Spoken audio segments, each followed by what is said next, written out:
नमस्कार दोस्तों, welcome back to my channel. तो आज हम सरफेस केमिस्ट्री रिवाइज करेंगे थ्रू क्वेश्चंस। इसमें हम क्वेश्चंस लेंगे प्रीवियस ईयर जी सेट के क्वेश्चंस और सारे सरफेस केमिस्ट्री को रिवाइज करेंगे in depth. Okay, so first question is from JEE set 2019। Question है the Freundlich equation for the adsorption of solution on solid is given by this equation. See, for solution it is exponent equal to k c raised to power 1 by n, and for gases c is replaced by this c concentration, right? It is replaced by pressure. okay, अच्छा, तो अगर यहाँ क्या है, sorry it is log exponent, ठीक है। so taking log on both side, log exponent is equal to log of k plus it becomes log a into b, so log a into log b raised to power 1 upon n, so 1 upon n इधर आ जाएगा। Law of logarithm लगाया, तो अगर हम इसको plot करें graph को, तो ग्राफ ऐसा आना चाहिए, log of exponent versus log c, तो ग्राफ इस तरह का होना चाहिए, ठीक है ना। ये हो गया intercept, log k is intercept और 1 अपॉन n क्या है, slope.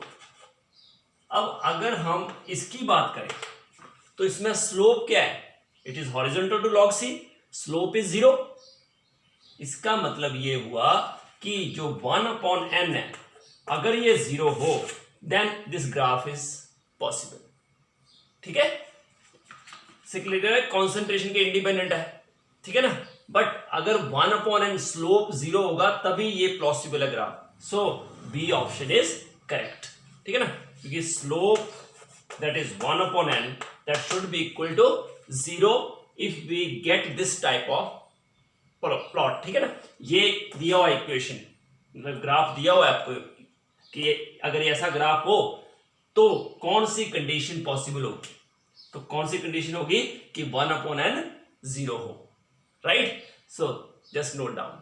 Okay, questions second, third and fourth are from GSET 2018. Question is an example of the dispersion of a liquid in a gas. ऐसे क्वेश्चन बहुत बार आते हैं कि type बताओ या उसका एग्जाम्पल। तो यहां क्या है, liquid in gas. Liquid means in gas, liquid is dispersed phase and gas is dispersion medium. Now talk about sol. Sol is solid in liquid type colloid. Solid in liquid means solid is dispersed phase and liquid is dispersion medium. जैसे blood, कोई भी paint, cell fluid, even ink, they are all sols. Mist, what do you mean by mist? Mist means a tiny droplets suspended in air. Tiny droplets means water, means liquid in gas. So liquid in gas, this is liquid in gas, that means mist is liquid in gas type colloid, and that is called aerosol, right? So option B is correct. Rubber, foam, I have written all this, so for your ready reference इसको याद कर लेना। जैसे solid in solid type को solid sol बोलते हैं। Gemstones, coloured glasses, some coloured glasses, they are under the heading of solid sol. Solid in liquid अभी किया हमने। सॉलिड इन गैस को भी एरोसोल बोलते हैं और लिक्विड इन गैस को भी एरोसोल बोलते हैं। तो सॉलिड इन गैस के लिए स्मोक और डस्ट, ठीक है ना, जैसे कार्बन पार्टिकल्स इन एयर या डस्ट इन एयर, ठीक है। लिक्विड इन सॉलिड को बोलते हैं जेल, ये भी बहुत इंपॉर्टेंट है। लिक्विड इन सॉलिड जैसे चीज है, बटर है, जेलीज, सारे जेल होते हैं, ठीक है। लिक्विड इन लिक्विड को बोलते हैं इमल्शन, मिल्क, हेयर क्रीम, ठीक है। Liquid in liquid means oil in water, water in oil type emulsion, ठीक है। जैसे मिल्क जो होता है, ऐसा भी क्वेश्चन आता है, जैसे मिल्क जो है वो क्या होता है, oil in water type emulsion, ठीक है ना। लिक्विड इन गैस जैसे फोग है, मिस्ट, ये भी किया हमने अभी।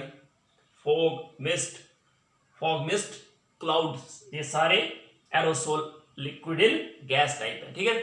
Foam, solid foam, gas in solid, pumice stone, foam rubber, ठीक है।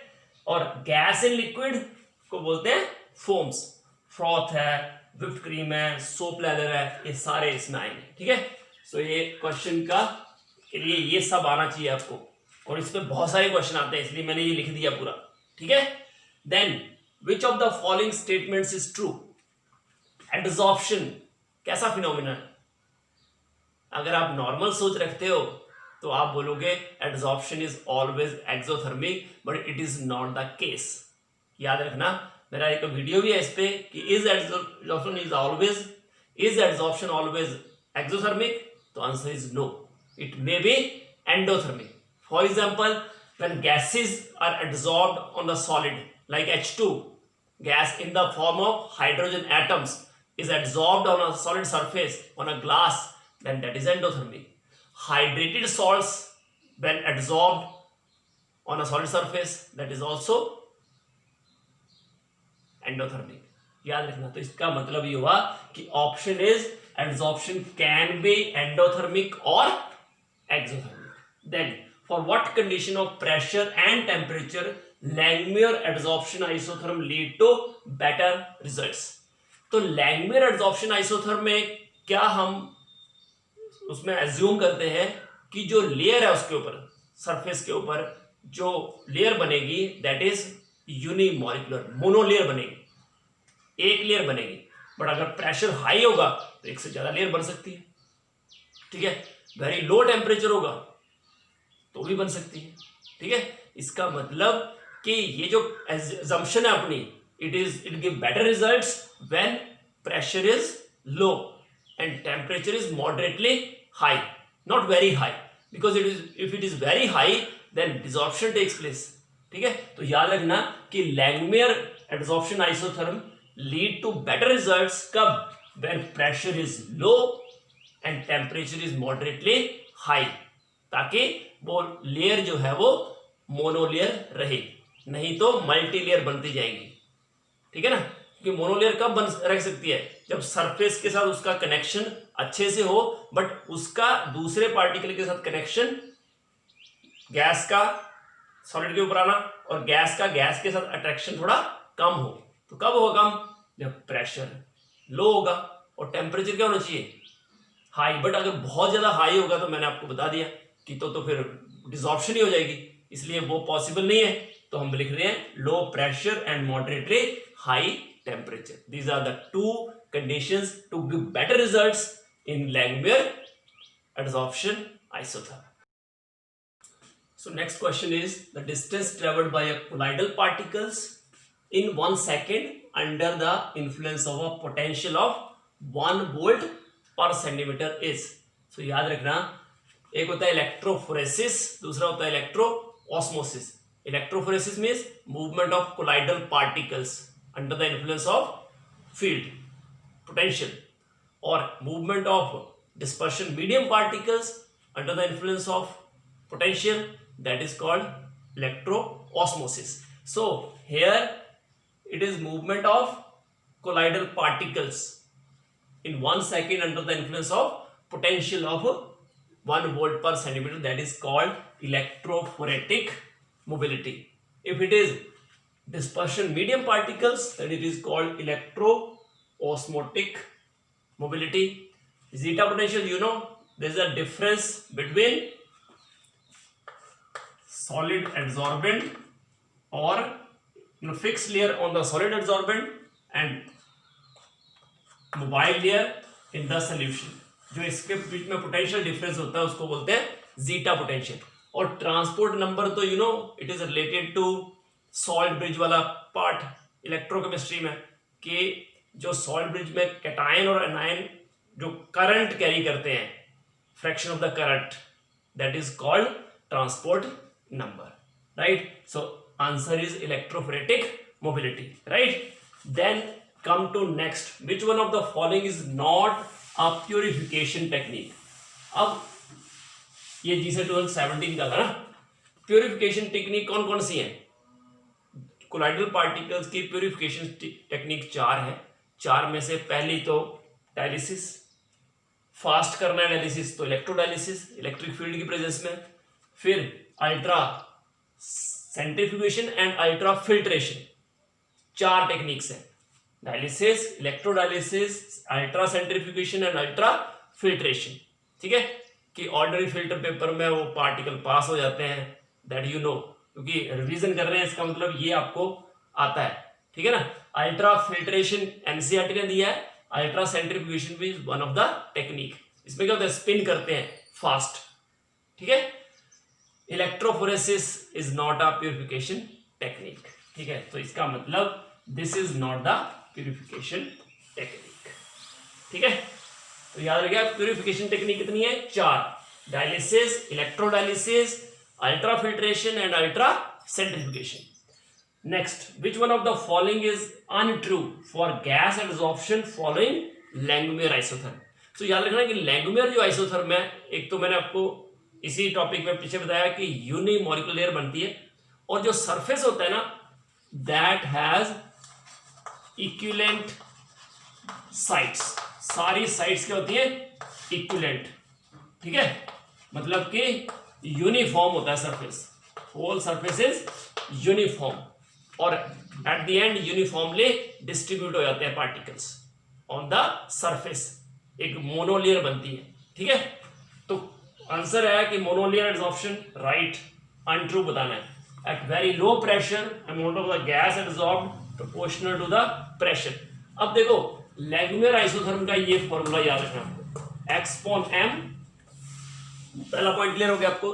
देन ये x upon m equal to a p over 1 plus b p, ये लैंगमुयर एब्जॉर्प्शन आइसोथर्म की इक्वेशन है। ठीक है, तो एट लो प्रेशर क्या होगा, लो प्रेशर है, very low pressure means 1 plus b p is almost equal to 1, क्योंकि P is very very low, at very low. So x upon m is amount of gas adsorbed per unit adsorbent, per unit mass of adsorbent. So that is equal to AP. That means x upon m is proportional to pressure. इसका मतलब B भी correct हुआ। At high pressure, or we can say very high pressure, 1 plus BP is almost equal to BP. 1 can be neglected as compared to BP. ठीक है ना, तो x upon m equal to AP over BP, so P cancel means A over B, that means x upon m is proportional to P raised to power 0, that means independent। तो देखो monolayer absorption होती है right, low pressure पे amount of gas absorbed is proportional to pressure right, at very high pressure amount of gas absorbed reaches a constant value, A and B are constant, right। इसका मतलब मैंने अभी बताया था कि यूनिफॉर्म होना चाहिए पूरा सरफेस। ठीक है, तो ये लिखा है absorption on to porous surface, wrong, that means this is the right option for the said question.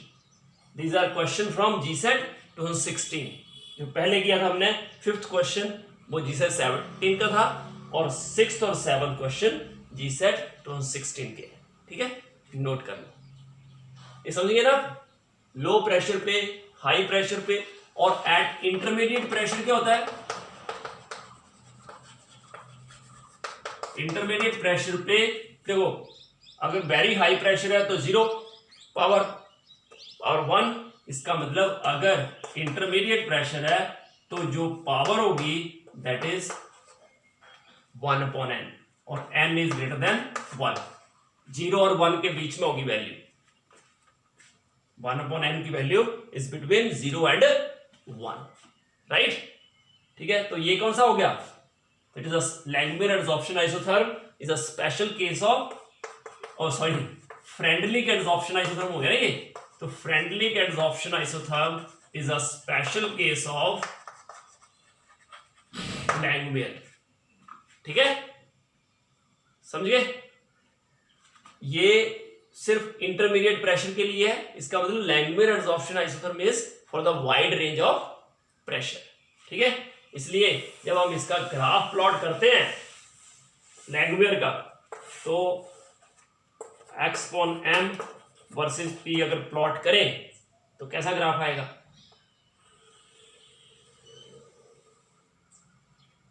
यहां लो प्रेशर तक x upon m proportional to p, intermediate pressure में x upon m proportional to p raised power 1 upon n, और high pressure पे x upon m proportional to p raised power 0। ठीक है, समझ गए ना ग्राफ कैसे आया इन तीनों केसेस से, केस 1, केस 2 एंड केस 3। ये intermediate, low pressure, high pressure, right. और ग्राफ भी बना सकते हैं। देखो अगर मैं इसको ऐसे कर दूं 1 upon x upon m, 1 upon कर दूं, ये क्या हो जाएगा 1 plus bp over ap, means 1 upon x upon m, या p इधर ले आऊं, p over x upon m is equal to 1 plus bp over a। इसका मतलब 1 upon a plus b upon a p। इसका मतलब अगर मैं अब प्लॉट करूं graph p over x upon m versus p, तो कैसा ग्राफ आएगा? स्ट्रेट लाइन, और इंटरसेप्ट आ गया 1 अपॉन a, और स्लोप क्या आ गया? b upon a, right. तो ये भी हमने कर लिया। ऐसा भी क्वेश्चन आ सकता है कि if we plot a graph between p over x upon m versus p, so what is slope and intercept? Number 8 is from GSET 2011. The collider system consisting of a solid dispersion medium and liquid dispersed phase, means liquid is dispersed phase, तो liquid in solid type, so liquid in solid, और दूसरा solid in liquid। तो याद रखना कि solid in liquid is sol, but liquid in solid is gel। बताया था butter, jellies, ठीक है। तो वो liquid in solid, so it is gel actually, ठीक है ना। Option is jail. इमल्शन क्या होता है? लिक्विड इन लिक्विड, ठीक है ना। सोल ये होता है solid in liquid, and solid sol solid in solid, coloured glass, gemstones, बताया था ना। Okay, now next part is which one of the following is most effective in causing coagulation of ferric hydroxide salt? तो इसके लिए हम use करते हैं कौन सा रूल? यार ना, हार्डी स्कूलजे रूल। ये हार्डी स्कूलजे रूल क्या है कि those ions are effective in coagulation which has charge opposite to the particle जिसको हमने कोगुलेट करना है। तो यहां कौन सा पार्टिकल है? फेरिक हाइड्रोक्साइड का सोल है, ठीक है।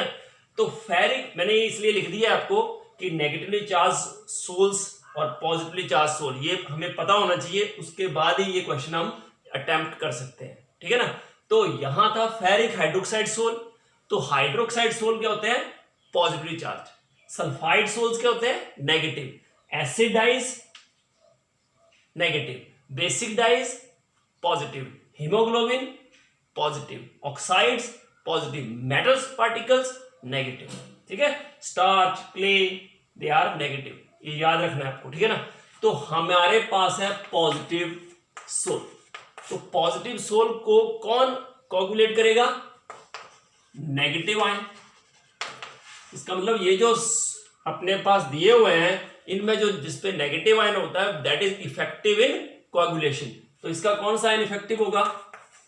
ए के लिए PO4 नेगेटिव, इसका Cl नेगेटिव, इसका SO4 नेगेटिव, और K4FeCl का FeCN6 नेगेटिव। ये ion they are effective in coagulation, ठीक है ना।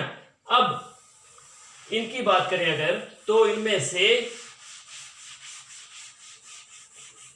दूसरा जो रूल है इसका हार्डी-स्कूलजे रूल के the ion having higher charge has higher power to coagulate, power उसकी बढ़ जाएगी, और कोएगुलेटिंग पावर जो है is proportional to fourth power of its valency, किसकी? Valency of the ion which has opposite charge to the sol, ठीक है ना। तो इनमें से सबसे ज्यादा चार्ज किसका है?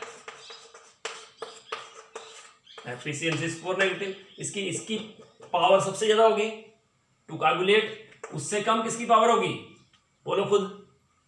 PO4 3 नेगेटिव, उससे कम अब आपको पता चल गया होगा SO4 2 नेगेटिव और Cl नेगेटिव। इसका मतलब इनमें से सबसे इफेक्टिव कौन सा हुआ? K4 FeCl6। तो ये G-सेट 10 का क्वेश्चन था, वो 11 का, तो नोट कर लो। कौन सा रूल लगा? हार्डी स्कूल-जे रूल, ठीक है। पर उसके लिए हमें क्या पता होना चाहिए? पॉजिटिव और नेगेटिव सोल्स, कि कौन से पॉजिटिवली चार्ज सोल्स होते हैं, कौन से नेगेटिवली चार्ज होते हैं। जैसे मैंने बोला कि मेटेलिक जितने भी पार्टिकल्स होंगे वो नेगेटिवली होंगे, हाइड्रोक्साइड्स पॉजिटिव होंगे, सल्फाइड्स नेगेटिव होंगे, क्ले स्टार्च नेगेटिव होंगे, एसिडिक डाइज नेगेटिव होंगे, बेसिक डाइज पॉजिटिव होंगे, हीमोग्लोबिन पॉजिटिव होगा, ऑक्साइड्स पॉजिटिव होंगे, ऐसे याद रखना है, ठीक है। Okay, question number 10 is which one is correctly matched? First is emulsion. Is it curd? No, emulsion is, milk is an emulsion, but curd is a liquid in solid type. So liquid in solid is gel, but curd is actually a gel, right? Just like jellies and butter, okay? Foam, mist, tiny droplets suspended in air, means it is aerosol. Means mist is liquid in gas type, that is called aerosol, and smoke is solid in gas, so it is again liquid in solid is aerosol, solid in gas is also known as aerosol. So this option is correct. And what is cake actually? Is it a colloid? So yes, spongy cake, there is a gas in solid, so that is a solid foam, okay. So right option is C actually, right. Now question number 11, which is not true about for surfactant micelles. So micelles are formed at critical micelle concentration and at Kraft temperature, right. So at CMC, surfactant molecules, they associate to form a micelle, right. Then surfactants remarkably decrease, yes, they are surface active agents, they decrease the surface tension, right. So they are again surface tension decreasing agents, right. Surfactants can adsorb down to solid or liquid, gas or liquid, liquid interface, right, because all interfacial chemistry is related to surfactants, okay. They find application only as cleaning agent. That is wrong, because interfacial chemistry has wide range of applications. Some are, they can act as emulsifiers, they can act as foaming agents, even anti-foaming agents, they can act as dispersants, ठीक है, disperse करने के काम आते हैं, wetting के काम आते हैं, they increase the wetting capacity, they can be used in inks, they can be used in paints, there are so many applications. Detergent is one of them, right. So this option is not true for surfactant molecules, okay. So just note down, this question came in 2013. This question came in GSET 2013, okay. So this question is from GSET 2014. The colloidal solutions of gold prepared by different methods have different colors, mainly due to keep in mind, wavelength of the light absorbed is proportional to nanoparticle size. As size of the particles changes, the wavelength of the light absorbed also changes, and therefore light scattered or reflected is also different. So mainly the color depends on the size of the particle. You know, finest gold soul is red in color, and as size increases,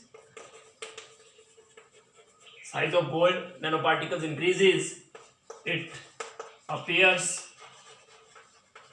purple, then blue, and finally golden. So that is the way. That means there is no need to read all this. Simply there is a difference in size of colloidal particles. So this is all about surface chemistry. We have covered questions. All questions came so far in GSET. Thank you very much for watching this video. Do like, subscribe and share my channel. God bless you all. Happy learning. Jai Hind, Jai Bharat.